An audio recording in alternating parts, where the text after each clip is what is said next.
You remember the time when I made rice and peas and I said, all right, I was going to grate on my own coconut. After you got the juice out of it, I throw the coconut trash in the rice and peas. Everybody was like, that is good, but it's kind of trashy.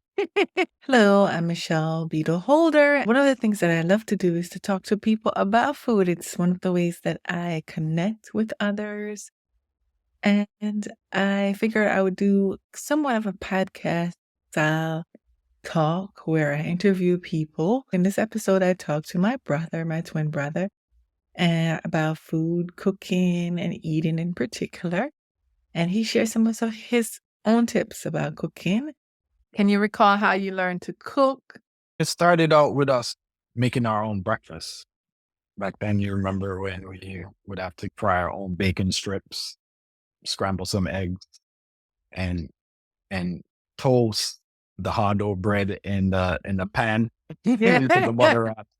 So I would say that's where my memories to me started of where I started to cook. And then remember when we used to go visit with grandma and she would have us go and get dry wood in the back of the land to make a wood fire. And that was great. We were kids and we were like, oh, we're getting wood to cook. And then to get the end product, it's just like, whoa, this is really tasty. We got older and when mama had to work, she'd be like, well, you guys gonna have to start cooking now. And we just start experimenting and just try and try. And it just became second nature. I can't really say, hey, this is when it just happened all of a sudden magically. I just think it was over time of experiencing the American culture as well and seeing different dishes. And whenever we go somewhere and try something and like it, we come back and make it. It might not be exactly that way, but it'll definitely have a Jamaican flair to it. That's how we kind of made it our own. And like during Thanksgiving and holidays, a melting pot of different dish for dinner when we do have those holiday dinners and get everyone together. Did someone teach you? How did you learn? A lot of trial and error. You remember the time when I made rice and peas and I said, all right, I was going to grate on my own coconut. After you got the juice out of it, I throw the coconut trash in the rice and peas. Everybody was like, that is good, but it's kind of trashy. In Jamaican cooking, we make our own coconut milk from scratch. And yeah, I guess if you weren't paying attention to how they ended up making.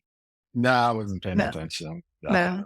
I didn't know that part. I missed the part where you throw that part away and only use the cream from the coconut milk. But Yeah. Yeah. I know now. Yeah. Yeah. Now you Yeah, know. I just buy the can. You just buy the can. Buy the can. It's the same thing. You Works don't make well. it. You don't make it What from I talk scratch. about that? Bought enough rice and peas take what? Take a long time. Take a long time. So why would I want to take that extra time to grate that coconut and squeeze out the milk out of it when I can buy a can? What is it? $2.99? What would you say are the three most important skills of that that a cook should have, or a new cook should focus on? Know how to have the right flame under whatever you're cooking, temperature. Mhm. If you're making something for the first time and you're not following a specific recipe, it's best you take your time and add your seasoning and spices slowly Mhm. than putting too much and then you can't take it out. Mm. So just take taste and apply. And the third thing is be willing to explore. You don't have the exact recipe of whatever you're trying to cook. It's okay. You're cooking it for yourself. If it tastes right, tastes right. If it doesn't, then you know what to do next.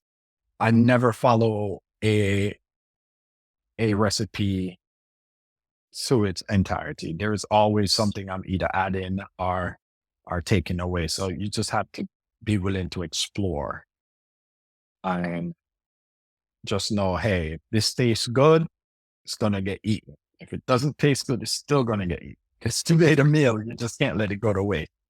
I would say those are the three most important things. Yeah, I like them. Very Yeah. good. Yeah. Just be creative. Don't be stuck and get all nervous. When you're cooking, you're supposed to be free and have fun with it. If you had to rate yourself on a scale of 1 to 10 in terms of how confident you are as a cook, what score would you give yourself? I would say probably like a 6.5 because I feel like there's always room for improvement. And I'm all every time when I see someone cooking, I act like I've never seen how that meal ever been prepared before. Mm. Yeah.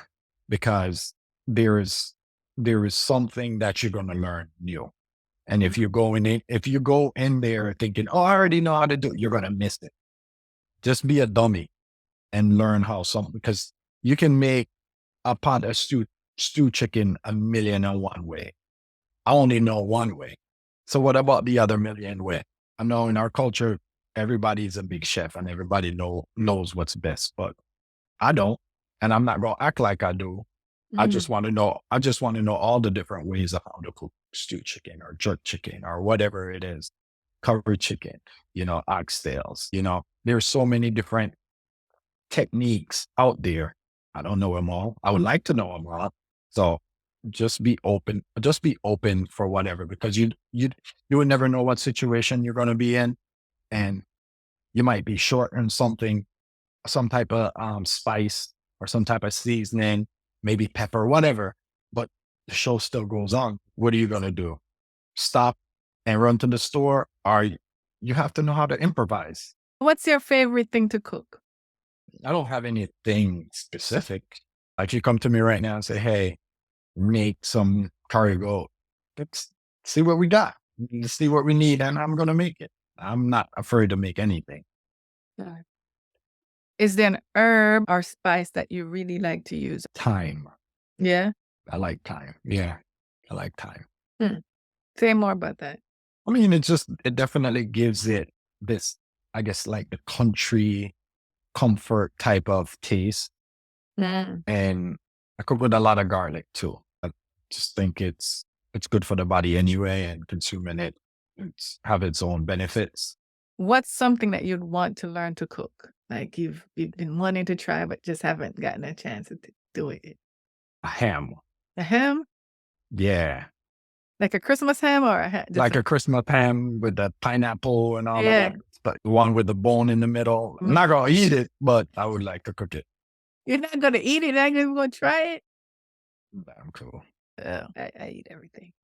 Can you remember a time that you completely ruined a meal? Rice and peas, man. The rice and peas in it, Yeah, yeah, you that feel was a like you complete ruined it? bomb. Yeah, I ruined it. And I didn't even know that I ruined it until someone said something about it. Yeah, I was a big boo. Yeah, definitely was a yeah. Every time when I tell my friends about it, they clown me, but you know, it's what it is. You live and you learn. Yeah. I Mhm. finally know how to I finally know how to fry chicken now because at one point I used to not do a good job with it. Down the bone used to be raw as heck, man. So It's so like trying to kill yeah, somebody with salmonella. yeah. But again, you have to learn you I had to learn how to use my gauge my temperature, how the flame that I had under the pot.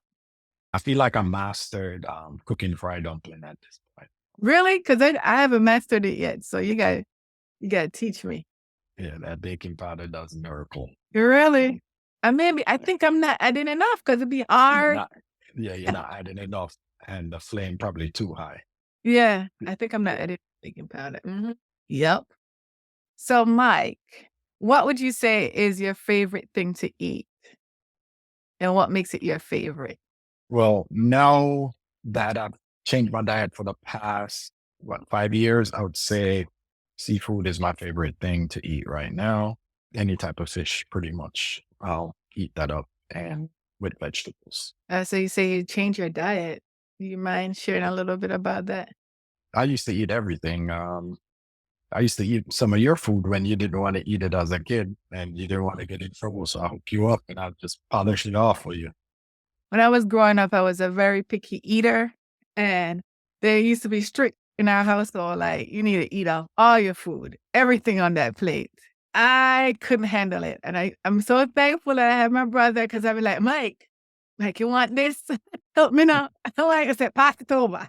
I'll take care of that for you. Pass it over. And yeah, we grew up in a strict Jamaican household, and they didn't play around with the leaving food on your plate. So you say you change your diet. I mean, getting older, not exercising as much, so I just decided to just stop eating chicken, beef, pork, and all of that good stuff, and just stick to strictly seafood. At one point, I was trying to even cut that out, but man, it's hard, So, I'll do some eggs. I don't drink regular milk. Do more like the cashew, almond, or nut-based milk, but no type of dairy milk. What's your most memorable meal that you had as a child, and what really made it memorable for you? I would say ackee and sausage, right? I think it was just more the hype of how culturally everyone get excited about it. So I just kind of adapted it. Now that I can make it and based on my diet, I love it even more because then I try to experiment more with how to give it a different taste and make it in a way where now I see my kids would want to eat it. So that's what makes me even like it more because it's a part. It's our national dish, and for to now see the next generation indulge in it and appreciate it as much as I do, it makes me feel good to make it for them and share that part of the culture with them. What's the most memorable meal for you as an adult? Vegan dishes are like memorable for me right now because I remember when I think we were still in high school and mom decided that she's changing everyone's diet because she's changing her diet. So I've learned to appreciate it now. It brings back a lot of memory when we initially started out with this journey with mom. Um, so I would say it's the quinoa and the bulgur. I don't get to see those type of grains. I believe it's a grain, right? Mhm. That much. But whenever I do, I'm like, oh yeah, give me some of that. Definitely appreciate it and love to indulge in it whenever I can. My mom is the healthy eating queen in the household in our house, and she had experienced some health issues and decided that she was gonna change her lifestyle, and that as a result, it wasn't just a single lifestyle change, it was a familial lifestyle change. And so everybody, whether they like it or not. We're eating wheat bread, coming from white and potato bread to wheat bread, and it's crazy. Yeah, Yeah. it was Yeah. a culture. It was a shock. It was a culture shock to the system. Mhm. Yeah. Yeah. But now we've come to enjoy it. Now we can Yeah, appreciate it because I think our taste buds have changed, and we also get to explore new food because she was open to learning more. So yeah, that was a good experience. How about the kids? How do they like those foods? Like they don't. they don't? No, they don't. Nah? Nah, they're definitely chicken kids. Yeah, Yeah. I mean, Mia would if I'm eating some fish, she'll come and want to sit with me and have some. But other than that, she won't. She won't do it. Makai won't do it neither. Naji and Kai, they won't. They won't touch anything. They'll do chicken and some pork, but nah, no fish, no No shrimp, fish? no shrimp. Nah, I'm just like that's fine. More for me I guess their taste buds will change, I guess. eventually. Well, is there anything else that you'd want to share? Anything that you think I should ask that I didn't ask? Oh, I have one. Who you think? Who you think is a better cook? So competitive. What do you mean? Between who and who? Between me and mom. Oh my God. Don't put me in a pickle. Me don't want it. What you think? You tell me. I'm asking the questions right now. You just asked. You just said that I need to ask you a question. So All right, so this is competition in the family about who is the better cook, mommy all right, or I? we let's dial it back a little bit. Who's better on the grill? And the girl? Mhm. Like me not have nothing on the grill for you in a long time, you know. I'd have to most recent taste in my mouth are from mommy. Okay. But I would say that you definitely like from what I remember, it's hard to say man because mommy grew up in a wood fire. So I'll tell you this. I give you this one. I like your oxtail better than for mommy. Give you that. Uh, alright. All Alright. right. Okay. I think I like the sauce. I like the way that you make the sauce better. I don't even know how I make it. I'll tell you Actually, how I ever told you how I made it? yeah, Been a you while gave me now. some tips on how to make it. One, you put lime juice in. You put lime juice in it to give it a Yeah. little tang, and so fresh lime juice. And I think you put like ketchup, a little bit of ketchup to give it a little bit of rich sweetness to it. I don't know if you still do that, I wonder if I do. but yeah, Probably a little bit. Probably a yeah. little bit. I feel like you spend more time building the sauce and making it Mhm. thick. So whatever is in the kitchen that will accomplish that goal is what you throw in it. Oh, Uh, yeah, man. yeah, and I think you also I also like to blend like the onion, the garlic, and the peppers. Yeah, I yes, like to blend that. Yeah. yeah, It definitely give the sauce a really nice body to it. yeah, thick, sweet, because the onions and the peppers are already naturally sweet. Yeah. Yeah, it helps to. I just love the sauce better that way. Yeah. Okay. So you happy? Not really, but I'll take it. You give me something. I always so competitive. So for people who don't know, my brother's an athlete. He don't really do much. A very sedentary life right now, but he's an athlete at heart and very competitive. Have to be. There you go. Well, I Yeah. appreciate. Well, thank you for finally inviting me to your program. Oh, wait, what happened? Oh, he's gone. Anyway, I'll catch up back with him. Thanks for watching, and I hope you learned something. And you got to meet my twin brother, and he taught you a little bit. We'll see you on the next one. Bye.